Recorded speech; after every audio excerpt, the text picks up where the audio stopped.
Hey, everybody. Welcome back to the Mentor Nation podcast. It is John Abbas here. And man, I'm just glad that you're here. If you're watching this live, then you know a lot of crazy things going on right now. Joe Biden just won the election. And just to be honest, regardless of who you voted for, me personally, I'm excited that we can all get back to building our dreams and our visions. And hopefully there will just be a lot less arguing on social media. People will be less tense and we could just continue to move on with our lives. Just been a crazy several months, in my opinion, with COVID and all of the other things. If you're watching this video on YouTube, please do me a favor, subscribe, turn on the notifications. If you're listening to this on Apple, please do the same thing. You know, that way you're updated every time a new episode comes out and you're the first to know. Right now, we release an episode every single week, and that is soon to be 2 episodes per week. And I'm excited about that. So today, I have a very, very special guest, and this is a fantastic interview full of wisdom and a ton of advice. Harris III is a best-selling author, and he's actually a world-renowned magician. He discovered magic when he was just a little kid and became a millionaire at a very young age, traveling the world, doing shows for massive audiences in many, many different countries. Then one day, he lost all of his passion for magic, and even worse, he struggled really deeply with an identity crisis. This dark time led to a huge discovery that Harris calls the Wander Switch, and in how that discovery led to a massive shift, creating success, fulfillment, and everything that he had searched for his entire life, and yet he couldn't find. This also led to his best-selling book, which is also called The Wander Switch, and that is the purpose of our conversation today. Harris shares a little bit about his story. He explains what the Wander Switch is, but most importantly, he shares how any of you listening can radically change your life. And I attest to this. I've read his book, and this interview was fantastic. But he explains how you can radically shift your life and your perspective with a simple shift of your Wander Switch. This is a fantastic episode, so please enjoy. And without further ado, please help me welcome Harris III. Harris, welcome to the podcast, man. Thank you for being on the show. I'm excited to extract your wisdom today. Man, John, it's an honor to be here. Thanks for having me on. Yeah, absolutely. So I just got to tell you this before we get in, because your assistant sent me your book. And I mean, I love reading. I mean, I read a lot of personal development books, and I read a lot of books in preparation for interviews. And I love the title, by the way. You know, when I read it, when I saw it, I was like, Wander Switch. I was like, what is that? But I will tell you, man, as I started to read it, I was just really, really impressed, man. And I'm sure you probably know this as well. You probably read a lot of books. There's just a really big difference when you read somebody's book that is just really, really great at research from when you read somebody's book that has actually like lived it and they've been through it. They've been down, they've been up, they've had to rebuild. And I could just sense it just from the way you tell stories and everything. And so I can't wait to finish it, man. I'm about 3/4 of the way through, and it's just fantastic book, man. So thanks for writing that. Oh, thank you so much. That means a lot, because it doesn't come out until next week. It's rare to hear that kind of feedback from someone who's actually read it. So I'll leave the first Amazon review. And I mean, we don't even have to get into it. Guys, listeners, you need to pick up this book when it launches. It really, really is good. But I am excited to get into this. And I just reading that and hearing some of your other interviews, man, you have some things figured out that I think a lot of people need to hear. But I want to have you first start off. Do I? No, you do. You do. Look, I was listening. I was listening to you on the Yogi interview, and believe it or not, I had structured this whole interview, and then I listened to that interview, and I deleted most of this interview. Oh, and I was like, you know what? I'm just going to kind of wing it, because you just share some really powerful things, especially with where the world is today. I mean, pandemic, people are angry. They're lashing out at each other over freaking everything. They're victimizing themselves. So we're going to get into that. But man, I have to have you share a little bit about your story first. For those that don't know, I mean, you became a master illusionist at a very early age, and you traveled the world. You had very early success, fame.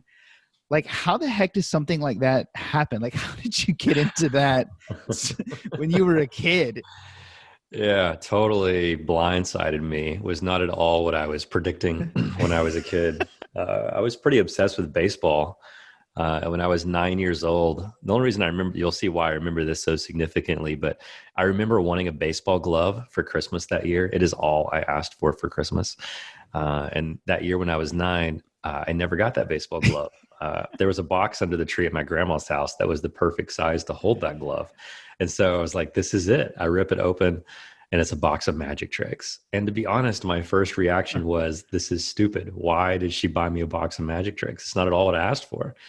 And to think that the gift that I never wanted ended up being this gift that completely transformed the trajectory of my entire life. Wow. It's crazy to go back and think about, because it's not like my mom or my grandmother went to a magic shop to buy that magic kit. It was probably Walmart or something. And it's not like there's a giant magic section, which means she could have reached one shelf higher or lower or 1 foot to the left or to the right and picked up something completely different. But something inside of her was like, I'll get him that. It wasn't even my main gift. It was like an extra gift. And crazy to think about how different my life would look like today if she had not grabbed that little box of tricks. But it changed everything. So it started at 9. Wow. So how did you parlay that a Walmart magic gift set into making a fortune doing this as a kid? Like how did that happen? Because you grew up in a poor family, right? Like, I mean, humble Certainly beginnings. by American standards. Yeah. I mean, rich by the rest of the world's standards. Over half of the world lives on less than $2 a day. And so, my parents, they had minimum wage jobs. My mom was a housekeeper at a college. My dad worked at a factory cutting out foam that went inside of Lazy Boy furniture. And so kind of these minimum wage jobs put us in the lower part of the middle class, and grew up on farmland in a small town. So there wasn't a lot of dreaming going on, to be honest. Sure. And to answer your question, it was the power of wonder. I didn't realize it at the time, but I was getting bullied and picked on a lot on the playground. Wasn't good at anything. I say I was obsessed with baseball, but the honest truth is that I sucked at baseball. And so I never got to actually play on a real team. I just played with my cousins when I got off the school bus at my grandparents' house. And that bullying from the playground, I allowed those bullies to sort of write the script, and they put it in my hands, and I didn't know any better. I didn't think I had power to tear up that script. I didn't think I had the power to write my own story. Mm-hmm. So I just took the script and I was like, I guess this is my life. And when I learned that first magic trick from that magic kit a few days after Christmas, out of boredom, I have nothing else to do. I performed that first trick for my mom and dad, and they lit up in wonder. They were like, whoa, that was amazing. How did you do that? And now what I understand about wonder is that it's contagious. Right. But in that moment at 9, it's the first memory that I have of someone looking at me with this look of awe and amazement in response to something that I had done. And the wonder switch got flipped on, and it gave birth to possibility. It gave me permission to believe in the possibility of a new story. And so I set off on a mission to try to master this new craft. And it was fueled by this wonder that my parents had gifted me by the look of awe when I performed it. Awesome. Now, did you just get a bigger magic set, or did you actually find some mentors in there? Yeah, it took a couple of years later. By the time I was 11, I'd found a mentor in my small town. He was not a professional. He was an amateur. He was really great at magic and loved telling stories through that magic. Became my first mentor. He's an amazing man named Mr. McMichael, and taught me my first few professional magic tricks that I put together a show with, and got paid $25 to do my first show at 11. I was like, this is the big bucks, man. Like, I'm going to do this for the rest of my life. So by the time I was about 13, 14, I was performing maybe 50 shows a year across my home state, surrounding states. By the time I was 15, my parents explained and sat me down at our kitchen table. I still remember them talking about how I'd made 6 figures that year, which was more money than they had ever made in 2 years combined. Jeez. By the time I was 16, I was performing on cruise ships, private events, parties, schools, churches, nursing homes, anywhere that people wanted to be entertained, I would show up and do a magic show. Wow, that's awesome. So did you continue on this for, how long did you continue to do this? Oh man, I still do it from time to time. But by the time I was 21, I made about $1 million doing magic. And I wanted to get out of my small town. So left my small hometown in Southeast Tennessee, moved to a wealthy suburb of Nashville, built a big fancy house in one of those master plan communities with the gates and fences and stuff. And I was like, this is it. This is the American dream. And it was pretty consistently all about becoming a world famous magician at that point. Right. And then everything came crashing down. By 22, I was bankrupt. And we can dig as much into that as you want to. But really, that was the shift for me. It didn't happen overnight. Obviously, it took me a few years after that to sort of have these epiphanies that led my career in a new direction. But that was the beginning. That was the inciting incident that made me step back and go, am I a magician or am I something else? And am I supposed to perform magic for the rest of my life? Right. And the answer ended up being yes. By the way, it just took on a whole new form. Yeah, I do want to spend some time here, if you don't mind, because I feel like all of us go through one of these moments at some point, especially entrepreneurs. Like it's a rough road a lot of times. And even when you have success, it can be a really rough road mentally and the sacrifices that you have to make. And so I'm so curious, just like what happened when you're on this path, you're having early success and it all comes crashing down at 22. Can you just talk a little bit about like that experience and the things that led to that and how you were able to get out of that? Yeah. I mean, a lot of it was just lack of financial wisdom, right? Like when you grow up as a kid in a small town and a somewhat poor family, like no one in my family had money there. That means that no one in my family understood how to leverage money as a resource or how to invest it and spend it properly. And so some of it was that. The other part of it was just I was not anchored in my purpose. I wasn't. My identity wasn't healthy. I had experienced some trauma throughout my teenage years that I never healed from or addressed. And the result was that my vocation as an illusionist had become my lifestyle. I would do a show and the applause felt so good that I didn't want the applause to end either. And so I just kept putting on a show. So the house, the cars, the celebrities that I would be seen hanging out with, the expensive jeans, the nice restaurant, and the $75 steaks. It wasn't even me being selfish and wanting nice things as much as it was me trying to control the perceptions of other people so they could see me the way I wanted them to see me. Because deep down, I wasn't secure. I was so insecure and desperate to experience what all humans want to experience, a sense of love and belonging. And so I purchased the American dream as a Band-Aid to try to make me feel like I was enough and to prove to everyone around me that I was enough. And man, it doesn't matter how much money you have. If you keep reaching for the illusion of more, you will find out that some people are so poor, all they have is money. That's right. So at the end of the day, if you're an entrepreneur listening in and you are driven by, man, I just want the nice car, I just want the big house, there's nothing inherently wrong with those things. But if that is the purpose, ultimately you're going to find yourself going to bed at night feeling really empty. It is never going to be enough.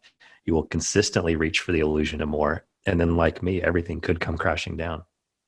What was the low point out of in all of that? Like, just was there like a day or a moment where it was just like, this is it, and then it went up from there? Yeah, man, I didn't put this story in the book. Something I used to tell this story all the time, and it was really a catalyst that happened in Central America. My wife and I got married that year young at 21. We had racked up a few $100,000 worth of debt, blown through $1 million, had nothing left but just debt to show for it. And we were already starting to feel the stress of like, what are we doing? Why did we do this? It got so bad. Like someone would show up at our front door and be like, hey, do you have a water softener system in your house? And I was like, no, do you want to come test our water? And he's like, yeah, let me show it to you. And I'm just like, well, do we need one of those? And it was as simple as like, all your neighbors have one.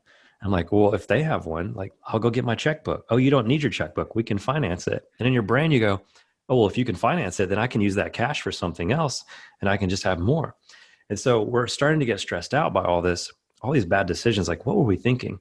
And then I get asked to go on this trip to Central America. And I got asked to go down and do magic shows for little kids in schools and orphanages and kids who probably had never experienced magic before. And as an art form, like the performing art of magic.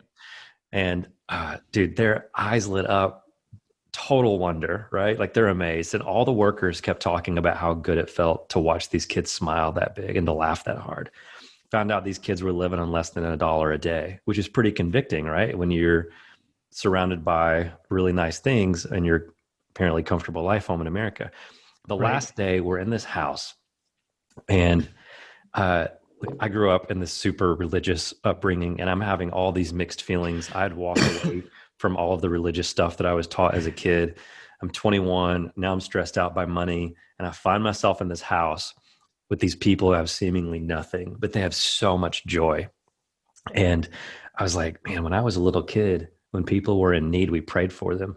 And so I was like, hey, do you guys have any like prayer they're called, what do they call them again when I was a kid? Oh yeah, like prayer requests. Do you guys have any prayer requests? And dude, I kid you not, the mom looked at me, smiled, and said, we don't really have anything to ask for right now. So why don't you just thank God for blessing us so much? And I was like, you've got to be kidding me. This is what you call blessed. And that was the low point for me. It doesn't sound like a low point, but I came back home to my comfy, cushy American lifestyle, my millionaire lifestyle, and was like, this isn't it. This is not it. And that's what began the process of us digging out of debt, sold the house, sold one of our cars, sold all of our furniture, went without TV for 2 years, got back to reinvesting into the heart of our work and why we do what we do. Because I'd lost my why. Yep. And when you lose your why, you lose your way. And so I didn't know what I was doing or where I was going. I had no direction, and I had to get back to that. But that was really the catalyst. It was that low point of going, how do they have joy? And how am I so stressed out and miserable? Man, and I really love hearing that. I love hearing stories like that, just crazy stories. So my background, I owned a restaurant and in Vegas. So like, long story short, I go to New Orleans right after I get out of the military and start a construction company after Hurricane Katrina and made a bunch of money. It was stupid. I was 23, blew most of it helping people, and moved to Vegas, opened a restaurant, and then ended up losing everything when the recession hit. And I got into direct sales at that point, and I was there for almost a decade, and I just loved speaking on stages. I went to the top of that company, and it was just such a great feeling. And about 3 years ago, I was just right there where you're talking about, like, lost my why. I literally would go into my conference room and just spend hours thinking about like, I didn't want to do anything. Like, I was just like, what's next? And it was the weirdest time, man. And this is why I love hearing stories like that, because it's just, we all go through that. And to see how somebody else, like the moment that they made a decision to discover their why. So at that point, so you obviously found your why. You continued. Did you continue to do magic at that point, just in a different capacity? Did you focus on personal growth and helping others at that moment? Like, what happened right after you had that epiphany? Yeah. Well, the first epiphany I had is that I don't have any idea what I'm doing. It was an awareness of how much I don't know, right? And I didn't know what to fill that new gap with. And so it's kind of like going up to the dry erase board that you had filled up with the narrative that you thought was true, and then grabbing the eraser and erasing it all and going, okay, none of that was true. None of that worked. But I don't know what to fill that blank space back in with again. And so like a lot of entrepreneurs, it was a few years of just wandering around and starting to become curious, which again, curiosity is just wonder in action. So it was like finding my way back to wonder. All this debt and the stress had crushed my wonder. And so I was like, how do I get back to wonder? And so I just started traveling around again, just kept doing magic shows because it's all I knew. Yep. I was trying to find purpose. I just don't think that I had it yet. And I found myself in this high school in the state of Michigan. I remember walking into the gym. It's an awful venue. I always hated performing in like school gymnasiums because all the students are up above you. And so it's all intimidating because you have these cynical teenagers that are like, it's 2:00. We're ready to go home. Our principal made us come in here to listen to you, give the school assembly talk or whatever. And I was just there to do a show to try to promote the evening show that I was in town to do at the local theater that night. So I was just there hoping to sell some extra tickets. And was there, the principal walks in, he's like, hey, you're the magician. And I was like, yeah. And he goes, you know how to trick people, right? I was like, I mean, what do you say to that? I guess I'm here. And he goes, well, why don't you go out there and instead of just performing a magic show, why don't you tell those kids how they're getting tricked and making the choices they're making? I was like, what kind of choices? And he's like, they're bullying each other. A lot of them are drinking alcohol, doing drugs. They're like, all these problems in our community exist. And it has everything to do with their stories and their low self-esteem. So he rattles off all these things. I'm like, dude, I'm just a magician. I don't know how to do this, right? And he goes out and introduces me. So I'm doing the whole show and I'm like, I don't know. I think he's asking me to be a motivational speaker of some kind. I don't know how to do that. And so I don't remember anything about what I did except for the very end. I get out of a straitjacket. This straitjacket escape, like a la Harry Houdini. And I remember holding up this straitjacket and saying something to the tune of, hey guys, I don't know what your straitjacket is, but we all have one. And then being pretty raw and real and vulnerable with these kids about some of the straitjackets that had trapped and entangled me over the years, from the addictions that I had to fight off in my teenage years to all this debt, from facing bankruptcy, from all these bad financial decisions. They all felt like straitjackets. And I want you to know there's always hope. So whatever you're going through, whatever your straitjacket is, please don't give up. There's always hope.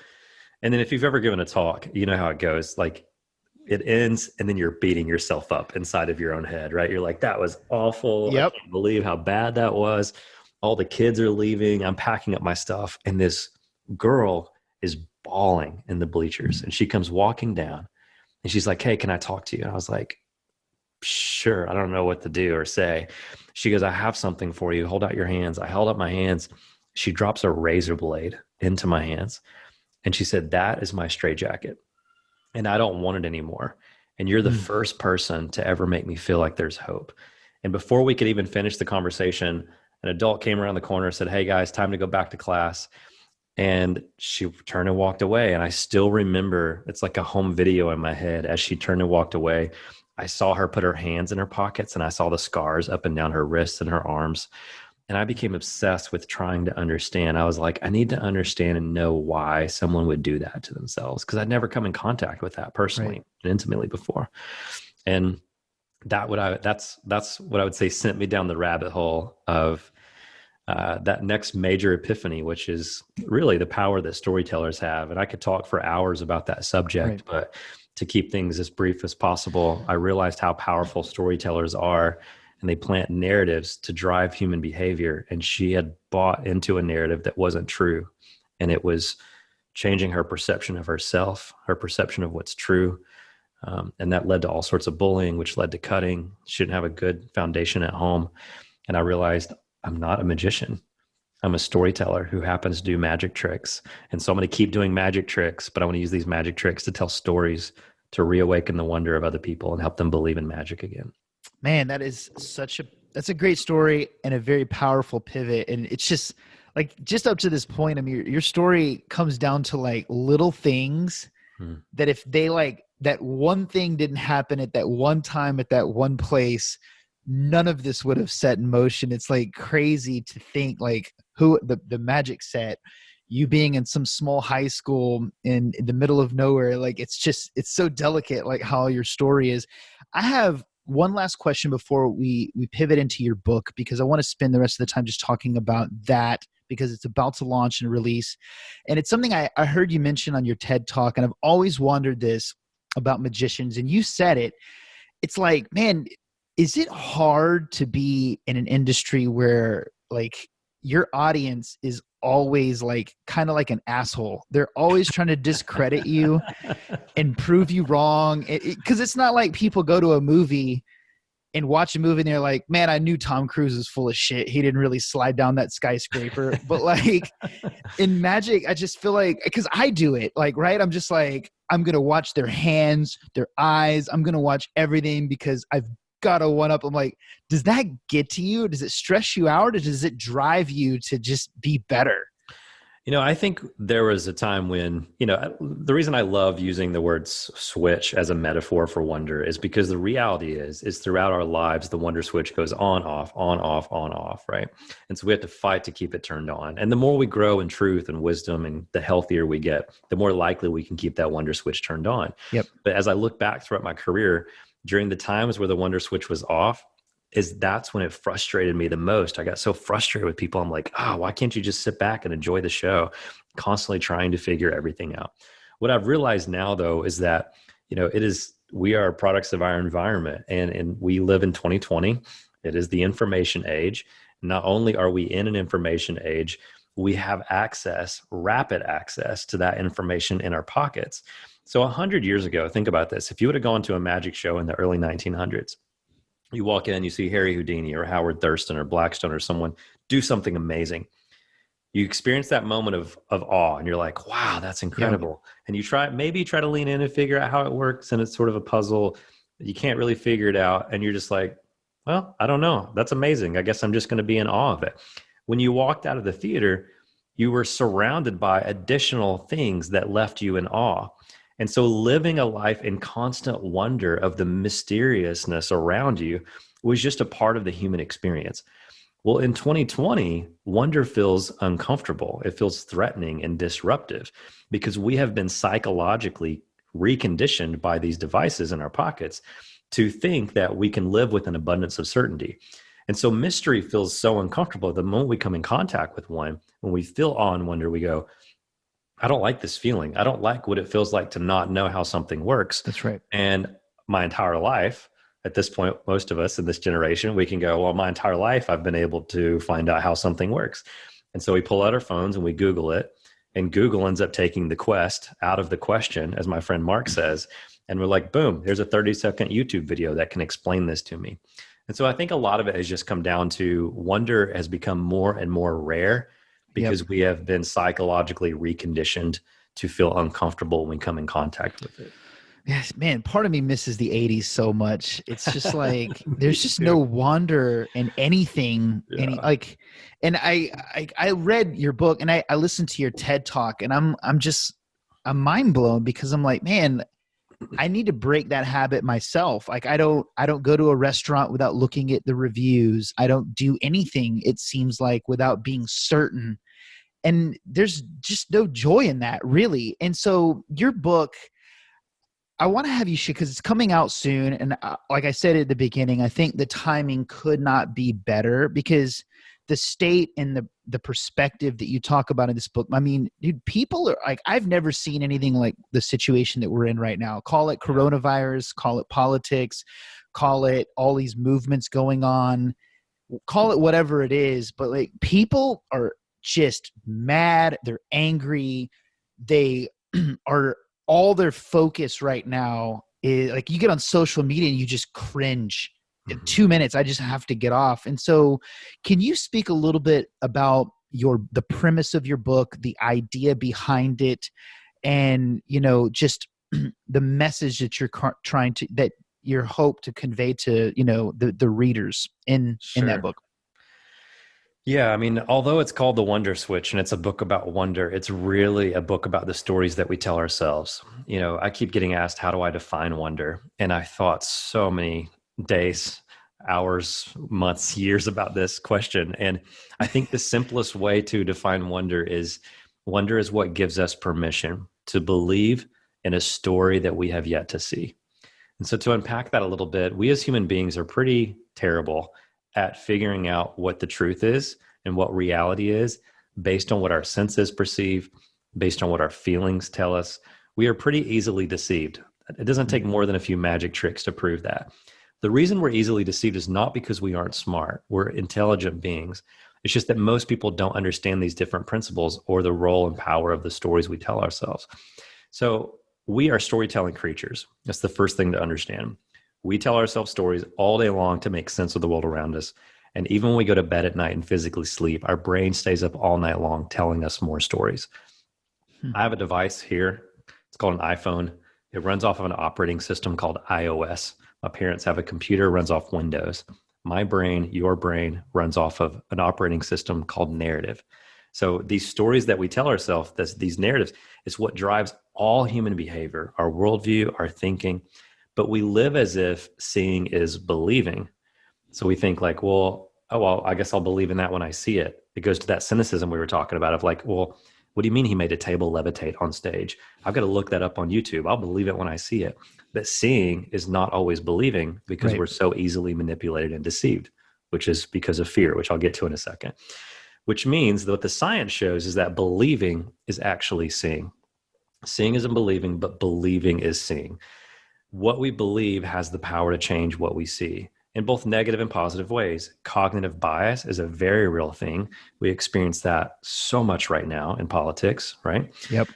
But I also don't mean that in like this sort of new age woo-woo. If I just believe in it, it's like The Secret, the law of attraction. If I just believe in it, it's going to manifest itself.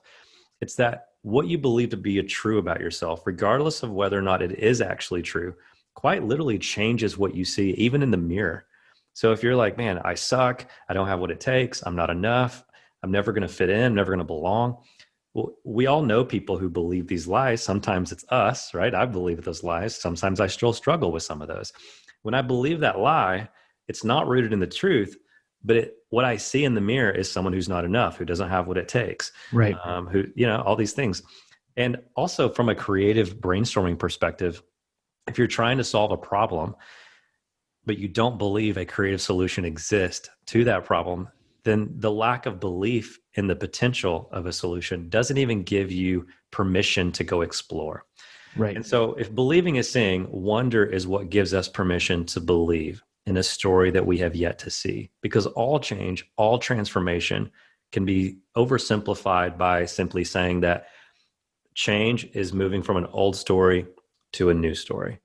So if we're all walking around telling ourselves a story, if we've all adopted a narrative, but we want to change, wonder is what gives us permission to go explore. It gives us permission to step into the possibility that a new story is possible. It's what opens us up. It's equal to like an open-mindedness. Yep.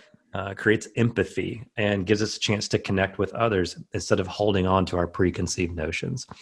So to really answer your question, based on that foundation of what wonder does and how it changes the story, gives us the potential to change the story we're telling ourselves about who we are and what we do and what's true about others around us, we really have to have a conversation about imagination, because that wonder switch toggles our imagination. And imagination is where storytelling takes place. It is your futuristic flight simulator, virtual reality tool where your brain is constantly going, what if this happens? What happens next in this story? And if the wonder switch is turned on, you properly use your imagination to dream, to create, to write amazing stories filled with hope and beauty, to build businesses, to build companies, to lead teams well. When your wonder switch is turned off, the dark side of your imagination kicks in. You allow the narrative of the culture around you to hijack your imagination, and you start misusing it. And irrational fear, worry, anxiety. Worry is just a misuse of imagination. Right. And it takes the same amount of creative energy to use your imagination to create an optimistic version of the story as it does a pessimistic, everything's going to suck, I'm going to fail, the world is awful, cynical version of the story, right? Absolutely. Now, I want to get your opinion on something, and there may not be an answer, but I'm sure you've probably thought about this. Every kid has their wonder switch on. I mean, and I feel like at some point, usually in school, before high school, we get conditioned to turn that thing off, whether it's our environment. Like, what do you like? Do you think there's any, I mean, and again, there may not be an answer to this, but like, I feel like it's such a logical answer, but like what can anybody do to change that, right? Like, I feel like it happens for everybody, and it's the ones that have like a great mentor or somebody that helps them keep it on, that teaches them to believe. But for 99% of people, it's like, oh, I'm in grade 7 now, I'm more cynical. Santa Claus isn't real. Yeah. Maybe that's the point, where for most kids, it's when they realize that the tooth fairy or Santa Claus is not real. They're like, fuck this. Like, yeah. A lot of it is trauma, right? Like in the book, I outlined something that I just called the transformation map. Mm-hmm. And it kind of maps out how the wonder switch gets turned on and off, the process of moving from an old story to a new one, and the role that inciting incidents play in our lives. And there's 4 different quadrants in the circle. And one of them is, it's equal to the type of living that we did in our childhood. We came into the world with the wonder switch turned on. Everything was magical. We were wide awake in wonder, and we saw possibility everywhere. And that first inciting incident in childhood is usually the result of trauma. There's no way that we can make it through our entire lives without trauma. Trauma feels like a heavy, dirty word that is most associated with counseling or therapy, because it's like, oh, I was in a traumatic experience, or maybe you experienced abuse as a child. A lot of people have some pretty dark trauma.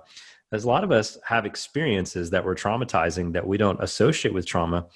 But that trauma is still stored in the lower third limbic system of our brains, which is still where a lot of active storytelling takes place.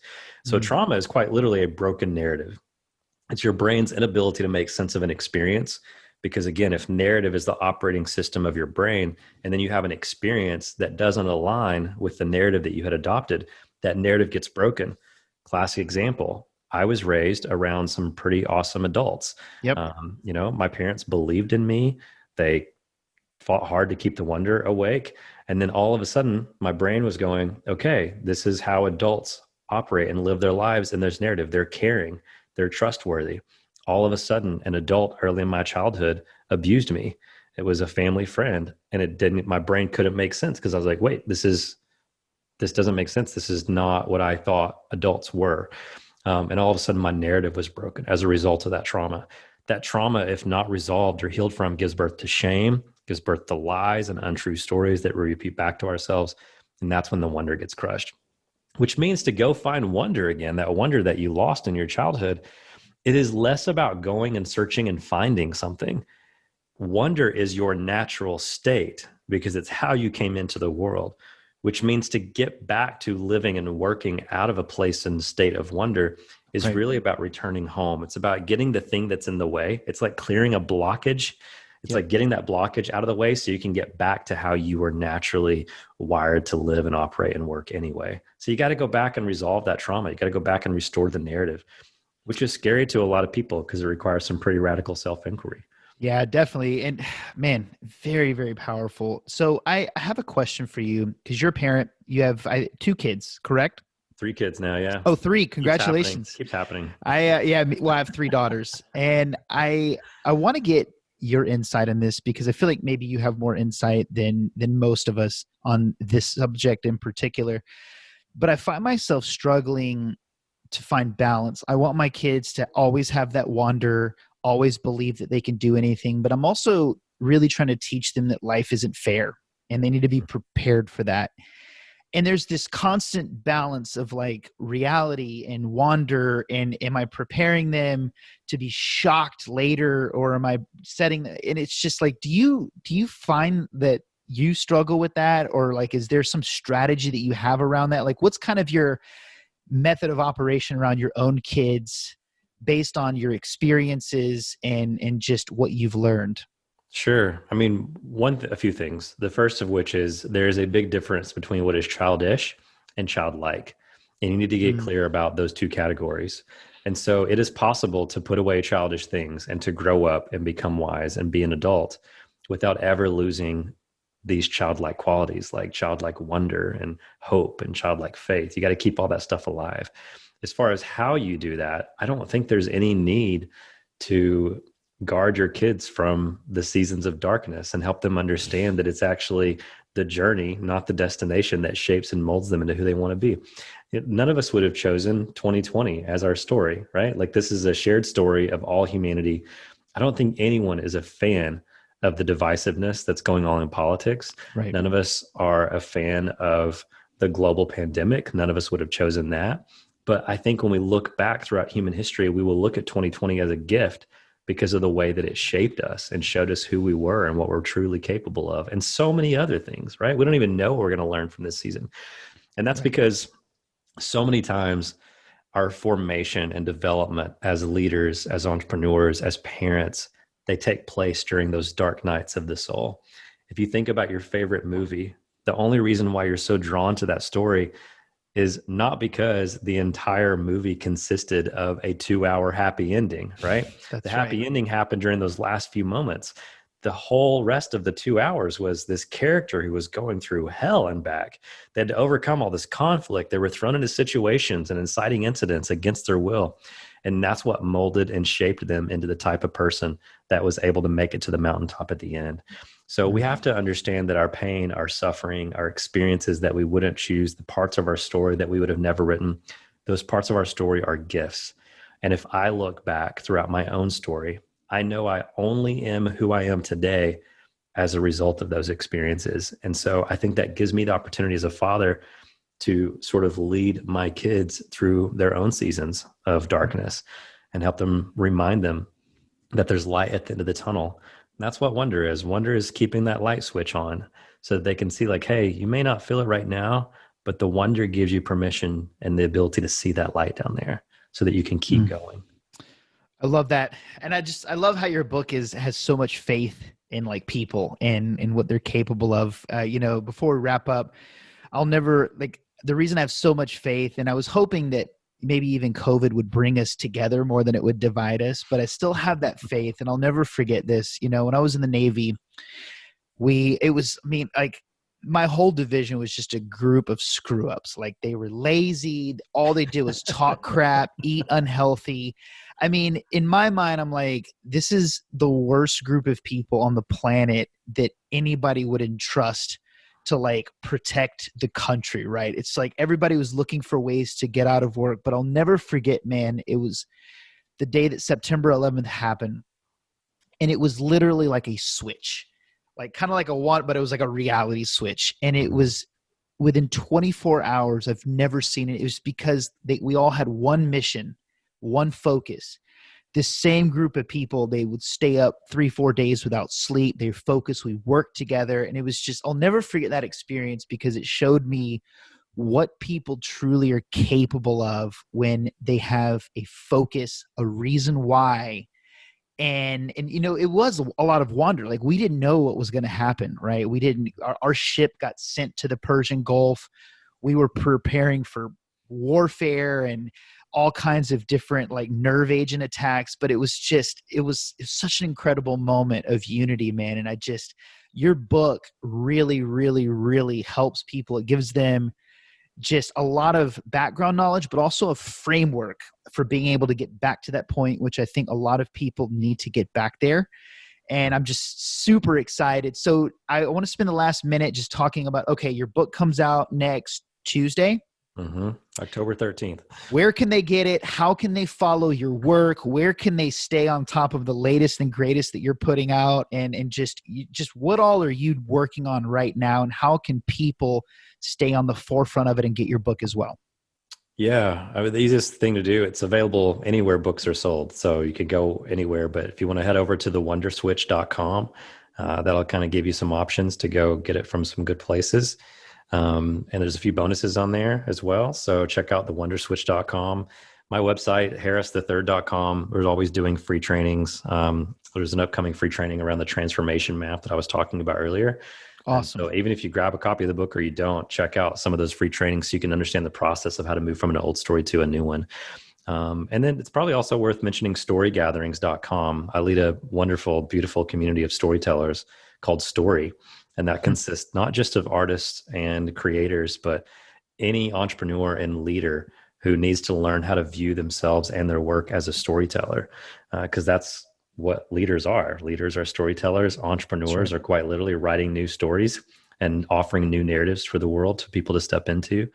I love an old Disney quote from Saving Mr. Banks where Disney said, that's what storytellers do. We restore order with imagination and instill hope again and again and again.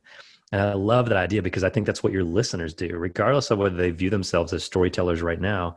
That's what they are. And what storytellers do is we restore order, which means we look at things that are broken. We believe in the possibility that they could be better. The tool that we use to do that is imagination, by telling people stories, offering them a new narrative. And then that instills hope again and again and again. And so I think that belief in humanity that you were talking about earlier, it comes from the fact that right now my wonder is wide awake and I so believe in the possibility. And look, we're still here, which means humanity has a 100% success rate at overcoming every single challenge that's come our way since the beginning of our time, right? And so this year sucks. So much about it is going to be hard, but we're going to look back on it as a gift and we will be better because of it. That's right. Absolutely. Man, I love it. And I appreciate that. Note to self, I don't know why I asked the question, where can people get your book? Every time I interview an author, it's always the same answer. Yeah, anywhere books are sold. Stupid. Yeah. So maybe I'll reframe that for next time. But I think this was such a great interview, man. And I think a lot of people are going to get a lot out of it. I hope everyone listening picks up your book right away and just dives into it. And I hope that, here in the near future, I can have you back on the podcast again to share a little bit more. But thank you so much for being on today, man. It was an absolute pleasure. It was my pleasure. Thanks for having me on. I love the conversation. Thanks for telling people about the book. Absolutely. There's 2 chapters in there. One is called The Wonder Mindset. That chapter alone is worth, I think, every penny for your listeners, because the wonder mindset versus a limiting mindset for building a company, it's a no-brainer. The other chapter that I was referencing is about building the correct environment that allows wonder to thrive. Just so relevant to entrepreneurs and what they're doing. So thanks for letting me share about it. Absolutely. Thank you.